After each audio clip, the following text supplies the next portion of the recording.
Bonsoir. C'est la première fois de ma vie de parler avec un support de violoncelle comme ça. Vous étiez où mon mariage, vraiment?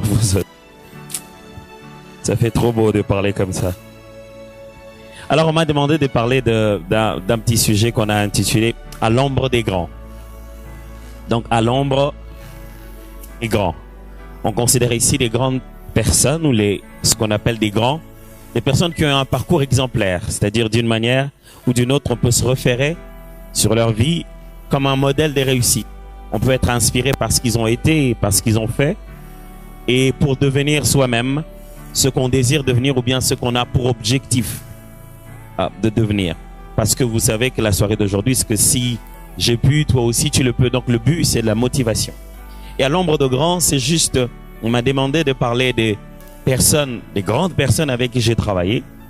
Et qu'est-ce que j'ai pu apprendre pendant que j'étais avec eux ou pendant que je continue à être avec eux.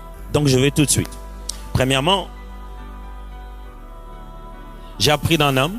J'ai prévu de vous montrer les vidéos, mais bon, avec tout ce qu'on a eu comme difficulté. Mais ceux qui peuvent voir de loin peuvent quand même remarquer de qui il s'agit. J'ai appris d'un homme, le tout premier, je ne vais pas dire le tout premier, je vais dire le premier grand que vous tous connaissez. Sinon, je risquerai de vous citer des noms que vous ne connaissez pas. Alors, le tout premier grand avec qui j'ai appris, auprès de qui j'ai appris, s'appelle Alain Moloto Kossi. Voici la petite phrase que je retiens de lui. La vie de Dieu, à vie bien sûr, la vie de Dieu vaut plus que celui des hommes. Je suis resté 15 ans à travailler avec Papa Alain Moloto dans le ministère de Gaël. Cet homme était super intelligent. Il était comptable de formation. Avant de partir, il était en train de faire son DA. C'est un homme qui était super et alors super intelligent. Il est le genre de personne à côté de qui, quand vous êtes, vous avez pas envie d'émettre votre idée parce que vous avez peur que ce soit pas vraiment l'idée qu'il fallait, quoi. Vous n'avez pas envie de parler parce que vous vous dites que si lui se met à parler, ça va être différent. Et une des choses que j'ai appris, pas parce qu'il me l'a nécessairement dit, pas parce qu'il m'a fait asseoir en me disant, voici ce que tu vas dire aux gens un jour quand je ne serai pas là. Parce que dans la vie, on n'apprend pas à l'ombre de grands parce qu'ils disent, mais parce qu'ils incarnent. Et dans la vie, on a l'habitude, parce qu'on a grandi, nous, surtout en Afrique, avec ce système académique où c'est ce que monsieur a dit, et c'est ce que madame a dit qui compte. Les profs lisent les livres et ils nous font des syllabus. Et nous, on retient les syllabus sans avoir lu les livres. Ce qui fait que nous apprenons que par ce que disent les gens, au lieu d'apprendre par ce que nous observons autour de nous. Alors, voilà ce que j'ai observé en apprenant avec lui. La vie de Dieu vaut mieux que celui de l'homme. J'ai appris dans ma vie à comprendre que ce qu'on a dit sur Facebook, ce n'est pas moi. J'ai appris dans ma vie à regarder les gens en face pendant qu'ils ne sont pas d'accord et je continue. J'ai appris dans ma vie à ne pas chercher à plaire à tout le monde. C'est impossible. J'ai appris dans ma vie que le tribunal final n'est pas celui qui est sur la terre. J'ai appris dans ma vie qu'il n'existe aucun moyen de plaire totalement à tout le monde. Et ça va. Ça ne me dérange pas. Si je suis là où je suis aujourd'hui dans ma vie, c'est parce que j'ai accepté que je ne peux pas plaire à tout le monde. Parce que j'ai accepté déjà qu'il y aura toujours un peu de ceux qui ne sont pas d'accord. Parce que j'ai accepté qu'il y a toujours de ceux qui auront leur propre version des faits. Vous savez, vous avez tous vu cette petite image qui circulait sur WhatsApp, ça m'a toujours fait rire. Il y avait la petite photo un petit dessin d'un couple. Ils marchaient ensemble et ils avaient une âne et qui les suivait. Alors en bas, les gens ont écrit. La pauvre, qu'est-ce qu'ils ont écrit déjà? Vraiment, ils sont idiots. Ils ont une âne et ils sont en train de marcher à pied. Ils auraient pu monter dessus. Après, la prochaine image, c'est la femme qui est montée dessus. Et puis, les gens ont encore écrit en bas. Vraiment. Pauvre bête. Je ne sais pas ce qu'ils ont écrit là-dessus. Non, ils ont dit, Mobala Zoba Pena. Laisse la femme monter, il souffre sous le soleil. Après, c'est l'homme qui monte et c'est la femme qui marche. Les gens écrivent encore. Mobala Nengni, galanterie à la tête. Après, ce sont les deux qui sont montés. Et les gens écrivent, il n'existe aucune façon d'être malgré vos efforts et de pouvoir plaire à tout le monde.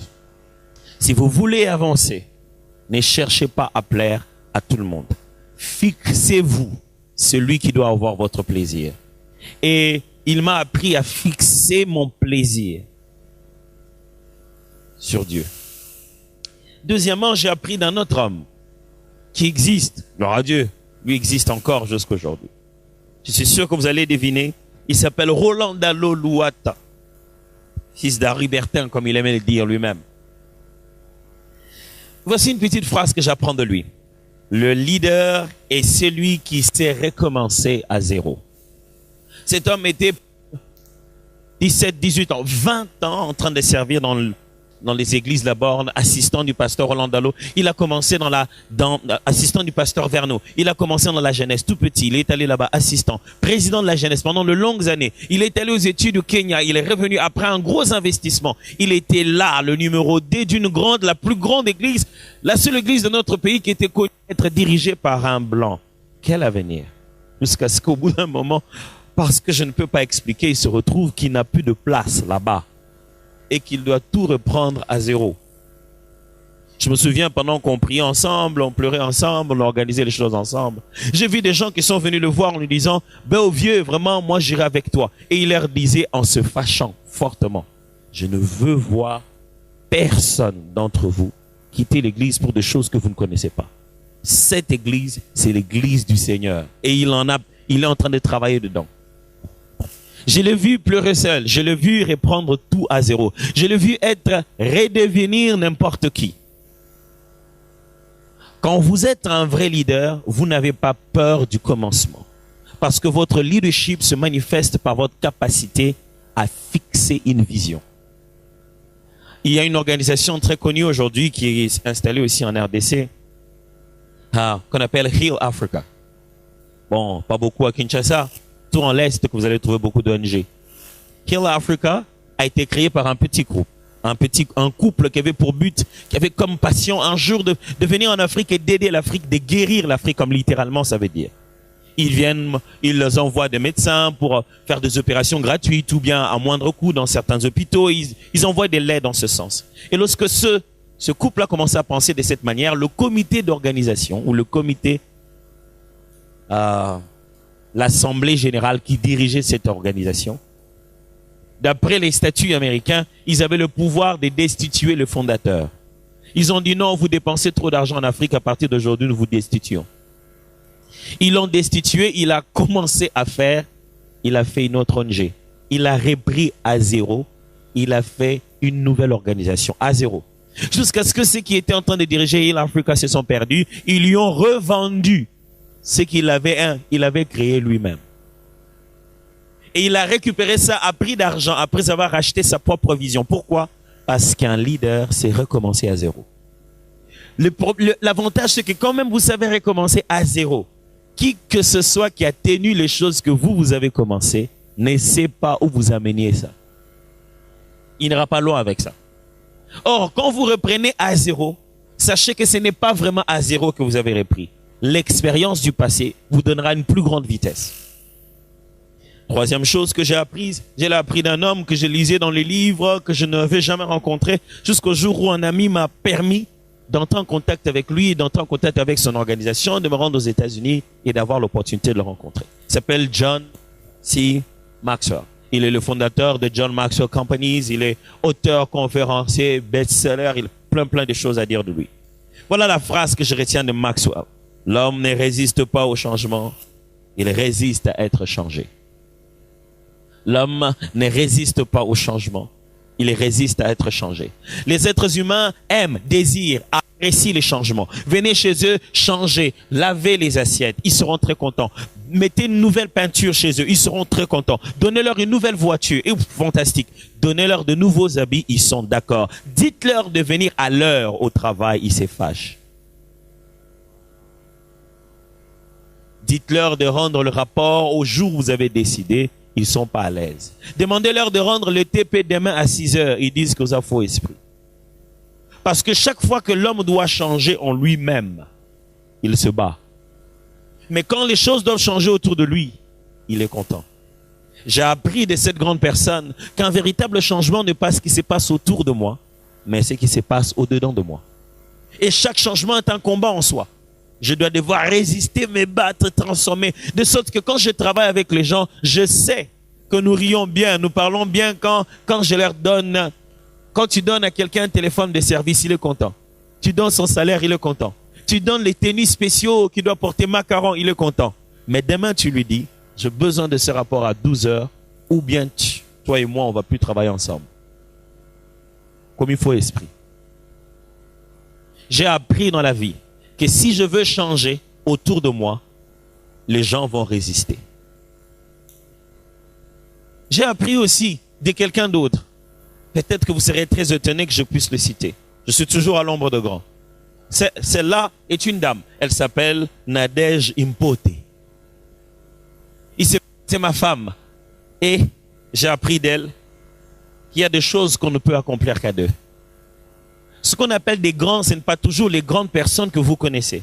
Ce qu'on appelle des grands, ce sont des gens, même aussi petits qu'ils puissent être, nous donnent des grands principes de la vie. Rester à l'ombre des grands, ce n'est pas chercher des grands noms. Vos parents peuvent être. Votre oncle peut être votre grand. Votre marâtre, qui n'est même pas votre mère, mais elle peut être la grande. Rester avec ma femme, j'ai appris combien j'étais limité dans beaucoup de choses. Il y a des choses que je ne pourrais jamais faire si elle n'est pas avec moi. D'autres grands aussi que j'ai rencontrés, ils étaient à 4 comme des mousquetaires.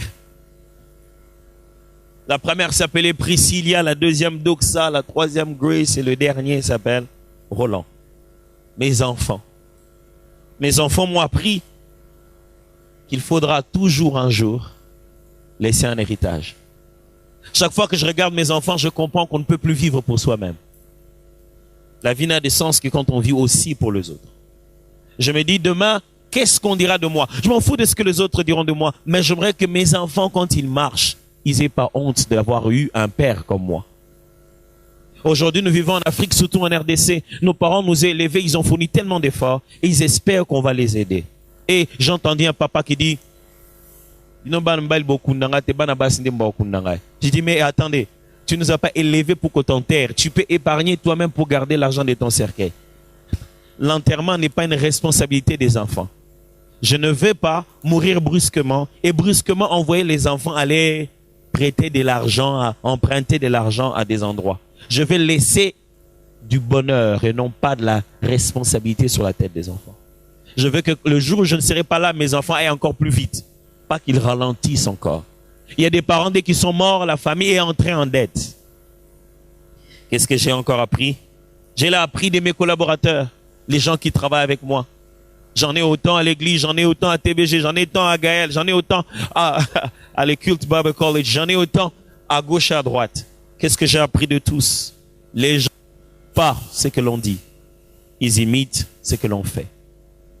Les gens n'imitent pas ce que l'on dit, ils imitent ce que l'on fait. Il y a des jours où je viens, je leur dis, mes amis, faites ceci, faites cela. Mais ça marche pas. Je reviens, mais pourquoi ça marche pas? Et je me rends compte que je ne suis pas là. Quand je ne suis pas là, ils ont personne à imiter. Je peux faire des conférences, je peux faire des réunions avec eux, mais ça marche pas. Mais quand je fais une semaine à venir au bureau et à faire ce que je leur demande de faire, la semaine suivante, tout le monde a compris. Dans la vie, les gens n'imitent pas ce qu'on leur dit. Ils imitent ce que l'on fait. J'ai appris aussi de mes employés, ceux que je paye pour qu'ils travaillent, ceux qui travaillent à côté de moi parce qu'ils sont payés par moi. J'ai appris une chose. Nos actes ont des conséquences sur le système dans lequel nous vivons. Tout ce que nous faisons, de fond, on ne sent pas que ça a des liens avec d'autres choses. Ce que tu fais au travail, ce que tu fais aux études, comment tu vas à l'école, on ne sent pas qu'il y a des liens, mais en réalité, tout est lié. Il n'y a pas d'acte isolé. Le fait que je vienne ici a de l'influence sur beaucoup de choses dans ma vie. La vie est un gros système et chacun de nous doit savoir qu'il est maillon d'une longue chaîne qu'il faudrait bien retenir. Ça, c'est mon petit parcours à l'ombre de grand. Je ne sais pas quel est le vôtre. Avez-vous déjà commencé à identifier vos grands? Je ne suis vraiment pas spécial comme vous l'avez constaté. Je suis en train d'apprendre de découvrir certaines choses de ma vie. Mais si je suis là où je suis, si je suis devenu au moins là où je suis, je le dois à toutes ces personnes avec qui je suis. Putain, un moment où le bureau de Gaël était à cet endroit. Moi, j'ai dit galerie présidentielle. Ça, c'est où? Ça, c'est du côté de ma campagne là-bas, vers la présidence. Il dit, Papa Alain, c'était vraiment un rieur. Il a appelé tout le monde. Il dit, boya. Atom, c'est une galerie présidentielle.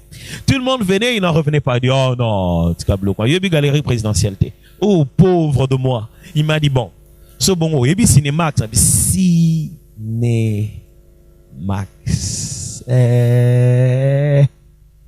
Non. Je ne connaissais pas ça non plus. Et comme vous avez ri, c'est comme ça qu'ils ont commencé à rire. Mais j'avais deux façons de voir ça. Soit j'étais en train de me dire, ah bah c'est qui ngaï.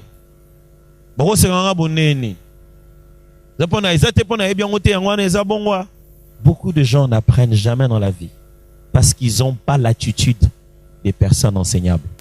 Ils ne riaient pas de moi parce que j'étais petit. Ils riaient juste parce qu'ils se disaient, tout ce que tu es, comment tu peux manquer une information si petite? Ils se disaient, j'étais trop grand pour ne pas savoir ça. Ils ne disaient pas que j'étais tout petit. Ils voyaient tellement ma grandeur, ils riaient du fait qu'une information aussi disponible ne me soit pas accordée. Ils se disaient que c'est quelque chose que je peux connaître facilement. Ils ne riaient pas pour me diminuer. Ils riaient pour dire que j'étais plus grand. Mais si on ne le voit pas comme ça, on s'est dit, regardez ce qu'ils ont fait dans ma vie. Ce jour-là, non seulement j'ai appris la galerie présidentielle, j'y suis allé. Non seulement j'ai connu où se trouvait Cinémax, après j'y ai joué dedans. Ces jours-là, j'ai vu après des présidences des pays. Je me souviendrai, on était un jour dans un autre pays pour ne pas le citer. On venait de finir notre concert, on rentrait. On a vu plein de militaires qui sont venus nous trouver. On a eu peur. On dit non, le président de la République a dit qu'avant de dormir, il doit prier avec vous. On nous a pris et on nous a fait partir des chemins j'ai jamais retenus. Padalala, on était dans la présidence. Des maisons telles qu'on en voit le film. Je me suis dit, qu'est-ce que je suis en train de faire ici? Je n'étais pas parti. Moi, j'étais parti à l'ombre de grands. Ils n'avaient pas besoin d'atomes. Ils avaient besoin d'un arbre appelé Gaël qu'un grand avait construit. Et moi, j'étais juste à l'ombre. Quand je suis entré là-bas, c'est pas parce que le président voulait me voir. Le président voulait voir quelque chose qui s'appelle Gaël et ce n'était pas ma vision. Si vous voulez devenir un grand visionnaire, travaillez d'abord dans une autre vision. J'ai dit, je vous remercie. Voilà.